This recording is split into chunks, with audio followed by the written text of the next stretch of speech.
Magandang gabi sa inyo mga tol, mga ka-DDS. Ito may bagong pasabog na naman si Madam Maharlika, no? Tsaka si napanood ko sa vlog ni Kaborjak TV at ni retired General Macanas, the General's Opinion, na ito palang si PBBM, kung tawagin nila si Kuting, kasama pala ito sa drug list, sa narco list ni Tatay Digong. So ang sinasabi nga itong kasi na depressed daw ito si PBBM nung natalo kay Leni Robredo nung sa Vice President. Kaya ngayon laging lulong si Kuting, si PBBM sa droga, sa cocaine. Kaya pala sinabi ni Tatay Digong noon, tama pala yung sinabi niya. Kaya niya pala alam. Kasi alam pala ni Senator, ni Madam Amy Marcos, na ganon ang kapatid niya. Kaya ang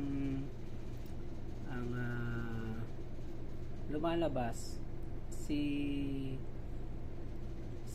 Amy Marcos, nagmakaawa na lumuhod pa raw kay Tatay Digong, natanggalin ito siyempre kapatid niya yan, si PBB, tanggalin sa listahan ng narco-list ng administrasyon ni Tatay Digong. So siyempre dahil siguro sa magkaibigan naman sila at pinayuhan naman siya ni Tatay Digong na ayusin mo yung kapatid mo, payuhan mo. So yun, kaya tinanggal sa yung pangalan sa listahan. Kaya pala sinabi ni Tatay Digong noon, totoo pala yun, na gumagamit ng cocaine nito si PBBM at weak leader. Kasi nga nakikita niya, Tatay Digong hindi nagsasalita ng walang katibayan yan. Kaya ito ngayon ang pasabog ni Kaborjak TV, ni Maharlika. Si Senator Amy Marcos, kung talagang wala kang kung talagang panig ka sa bayan, sa taong bayan, magsalita ka para sa kung ano ang totoo dito sa kapatid mo.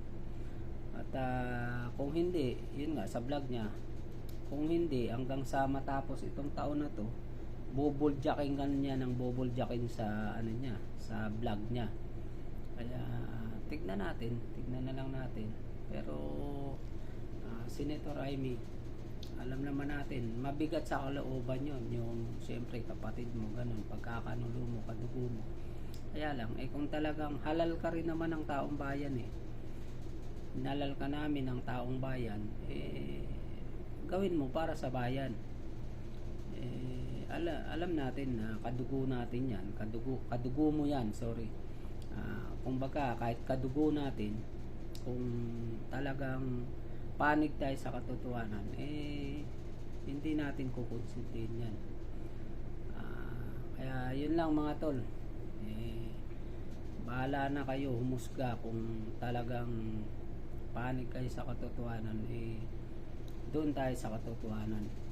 Mahirap din naman na ang bansa natin ngayon ganyan, daming problema, tapos binabaliktad nila si Tatay Digong, si Inday Sara, ginagawa nilang lahat ng paninira, panggigipit para lang masira yung mag-ama, ang pamilyang Duterte. Kasi wala silang wala silang, kumbaga wala silang maipanlaban dahil alam nila kung gaano kamahal ng taong bayan, gaano natin kamahal ang pamilya Duterte, Tatay Digong at si Inday Sara. Dahil sa totoo lang, ang ginagawa nila talagang sa bayan at sa tao. Hindi katulad ng ibang politiko na mga plastic, puro lang salita. Pag nangangampanya, lahat ng pangako ipapangako, pero pag nakaupo na, wala na. Katulad nitong mga Marcos na to, lalo sa tambaloslos. Ikaw tambaloslos, kaya lahat nasira. Yan, yung mga pinsan mo, yan, napahamak ngayon. Lumabas ang mga issue dahil sa pinagagawa mo. Kaya, yan, bahala na kayo. Taong bayan husga sa inyo pagdating ng oras. Yan lang mga tol. Ingat tayong lahat, mga ka-DDS.